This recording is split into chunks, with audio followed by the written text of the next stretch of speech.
For more on today's massive sell-off and what could come next, let's bring in Julian Emanuel, the Chief Equity and Derivative Strategist at BTIG. Julian, you've been sitting on the desk here since the start of the show, basically. You raised your hand when I said who would be buying this dip. Yeah, why? We're buying this dip. So if you look at the last 4 days, what has happened is we have transitioned in the markets from uncertainty to fear, okay? And all of us sitting around this table know that if you look at the last 30 years, every time you buy fear, it works out, okay? We don't think it's different this time. So what we've been telling clients is you look at last week's low, which was 27.10, that sort of space between 27.10 and you pointed out the number, the year's low at 25.32 is where you've got to be patiently looking for the stocks and the sectors and the situations and you want to own because the fear at some point is going to subside. And going back to the Fed, we talked about this when we were with you a number of weeks ago. We felt at that time that the Fed was probably in the process of overdoing it. We called for the Fed not to hike in December. We continue to think that taking a pass in December is the right thing to do, particularly since there are 8 shots at raising rates next year, right, because you're going to go to a press conference at every meeting, not 4. Sure.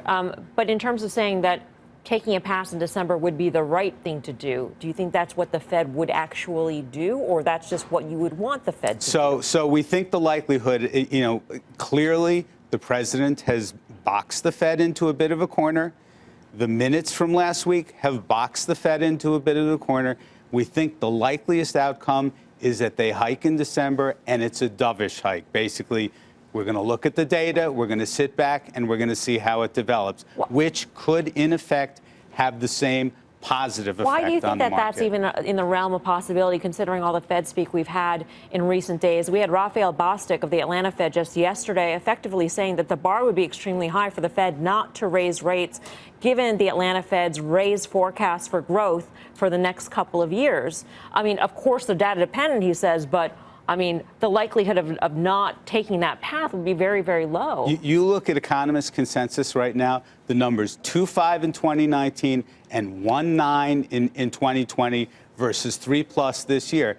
That is not accelerating growth. You look at inflation break-evens. They are not accelerating. The commentary is one thing, but it's very anecdotal. The question is, you look at the prices of automobile manufacturers, the stocks yielding 7%, trading on 6 times earnings. Are they going to be able to pass on the price increases to the consumer? I think the stocks are telling you that's not going to happen. But if you were Jay Powell at that press conference in December and somebody asks you, hey, Jay, why did you raise rates in December but effectively issue a dovish statement about future guidance, what data are you seeing? What data would you point to that would indicate that there is a reason to back off of hikes, early in 2019? Well, we certainly saw a very slow housing number today. Okay. We've seen those stocks come off. And if you look in the past, the housing stocks coming off, and that looks like a very significant top that we saw in January. Obviously, there could be rallies, but, they tend to lead the broader market and the economy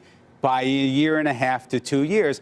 And the fact is, if the Fed thinks it can thread the needle between causing asset prices to moderate and causing the economy to stay intact, that's a needle that hasn't been threaded in over 30 years. It's not his fault. I mean, it's not Powell's fault. I mean, he's not looking to thread any needle. He's just trying to get back to some semblance of normalcy. But I'll ask you a question. If the Fed doesn't move, or if they move and get dovish, suggesting that maybe there's a weakening. If there's a weakening in the economy, why are you so bullish on the stock market? Because, again, you're at this point where emotion is taking over. Quickly, where's there? I don't see any fear. What's fear? Market's down, what, 6-7% from an all-time high? I would say that over the last couple of days, particularly this afternoon, the selling took on a note of indiscriminate selling. Okay, it's harder to see. We don't have a commercial tonight, which is why I'm playing the game with you. But fine. On the way up, when stocks go up indiscriminate, we never talk about, it's crazy that stocks go up every single day and the machines are taking stocks higher. It's only on down days when we blame indiscriminate selling. Indiscriminate buying is just as prevalent in this market, but we never put a bullseye on the back of that. Same thing, just work in the other direction. Except the speed is much greater. It always goes down faster than it goes up. Always goes down faster. And, what we would say is when you look at it, we raised the flag here several weeks ago because we felt interest rates in general were getting to the point where it was going to affect the stock market. And I think that's conclusive evidence to the extent that you still have earnings. And yes, this may be peak earnings at 20+% growth. But if we're going to do 7, 8, 9, 10% next year at this level of interest rates, at this valuation, stocks are going higher. Is there any chance, sorry, Tim, the Fed can go an eighth and sort of split the difference and then just say we're going to be data dependent? Does that try to thread the needle? I think that would confuse people. That would be way Okay. too. I like it. Too cute by half. I like Okay. We haven't had fractions since 2000 on the stock exchange. I think an eighth would be too much. People can't do the But math. Julian, let me ask Guy's question a little bit differently because I don't hear you saying screaming bull. I hear what you Well, he's say. S&P 3000. Well, okay, so that is aggressive, but I'll even forget that outlook, and I'll just say what I hear you saying is there's fear out there right now. Pick a spot. Markets are actually overreacting in some way, and we think there's a place to step in here and buy. And you're not saying pound the table right now.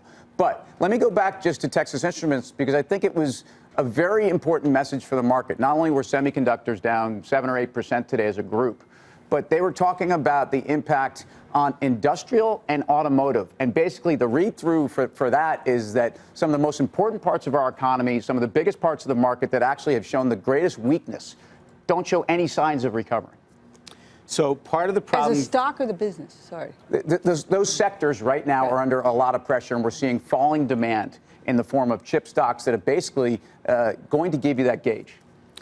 So when you think about these types of responses in earnings season, what has troubled us is the fact that companies that are beating on EPS and revenue, if they don't guide positively, their stocks get slammed anyway. We're seeing that. What that tells you is that at this point where the market is, it is less about the ability of earnings to lift stock prices and unfortunately more about what the policy response is with regard to the Fed and with regard to resolving or improving trade relations with China. Julian, thank you. It's great to have you here. Always a Julian pleasure. Emanuel.